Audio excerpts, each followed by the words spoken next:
Hello everyone, this is Cobalt. This is the next video in my character analysis series for Brawlhalla. Stick around till the end to hear about entering the giveaway to win community colors, emotes, weapon skins, sidekicks, avatars, or even the battle pass, and voting for the next legends. And if you want to skip all this and get straight into the information, there's a timestamp in the description, and don't forget to subscribe so you can keep up with the release of your favorite legend. In these analyses, I wanted to focus solely on the character's signatures. Light attack combos are covered much more in depth than I ever could elsewhere and function pseudo-comparably for all characters of that weapon class. So I'm not going to be discussing the general neutral of the character with their weapons unless it pertains in some way to their signatures. Firstly, I want to give clear descriptions of the terminology I'll be using. Startup frames are the amount of frames that happen after a move has begun until the first hitbox of the move becomes active. Active frames are the duration of frames that the move contains hitboxes that can collide with your opponent. FAF, or First Actionable Frame, is the first frame available where your character is able to move again after the move has been started. For all of this data, I use the character's jump to display the first actionable frame.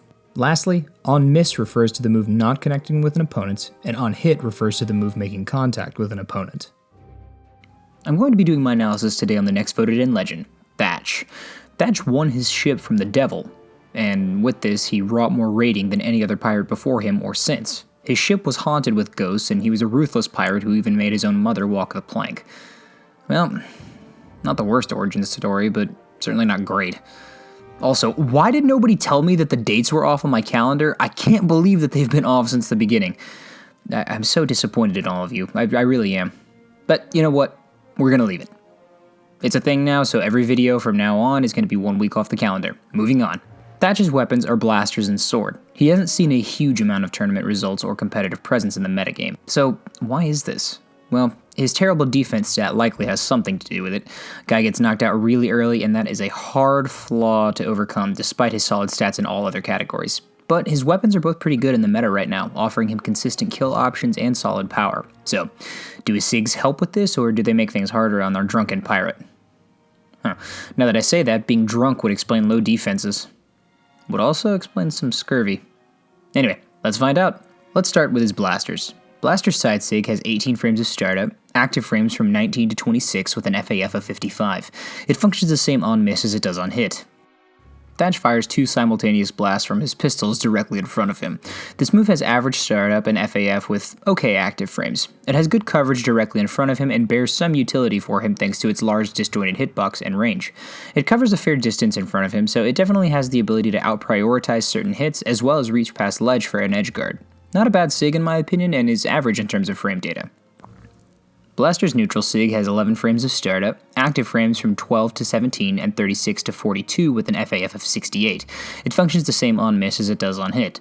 Thatch takes a slight step backwards before firing a shot from his blasters, and then firing a second short while later. This move has insanely low startup, which to be honest is not something that I expected from Thatch. The only other SIG I've seen faster than this one is Cassidy's neutral SIG on Hammer. This move, however, has a lot of end lag and a pretty high FAF. It suffers thanks to this end lag. Additionally, there's a 19 frame gap in between the 2 hits, so its active frames are limited. It can function well as a burst option thanks to the low startup that it has, but if you miss with it, you're likely in for a strong punish option. Though the 2 steps that Thatch takes backwards can potentially throw off spacing of a punish attack, it definitely has some utility, but offers similar threat coverage to side sig, albeit a little faster on the startup. Blaster's down sig has 29 frames of startup, active frames from 30 to 79 with an FAF of 65. It functions the same on miss as it does on hit. Additionally, if fired off stage, the move has active frames from 30 to 88. The SIG is a scourge online, I'm not gonna lie. The amount of times I've seen this SIG spammed on Thatch is insane. Thatch fires 2 large cannonballs from his pistols in an arcing motion, slightly staggered with one landing closer to him and one landing slightly further away.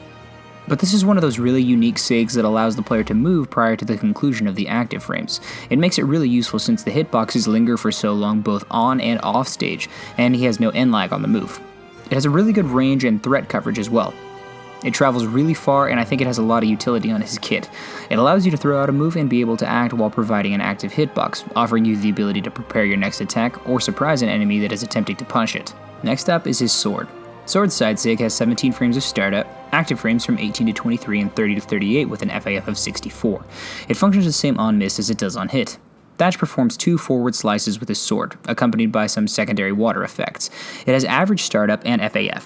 It has decent active frames, but what I find interesting about this SIG is that it connects with both grounded as well as airborne opponents, so it has some interesting utility for a side SIG thanks to this, so it can be a useful tool for ledge trapping an opponent trying to recover, but its frame data is just average. Sword neutral SIG has 20 frames of startup, active frames from 21 to 36 with an FAF of 56. It functions the same on miss as it does on hit.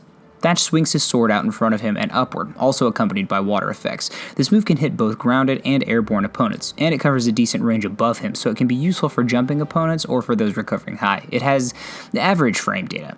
Yeah, pretty common trend amongst his SIGs, honestly, but it definitely does have its utility thanks to its range and has solid knockout power. Sword down SIG has 17 frames of startup, active frames from 18 to 46 with an FAF of 65.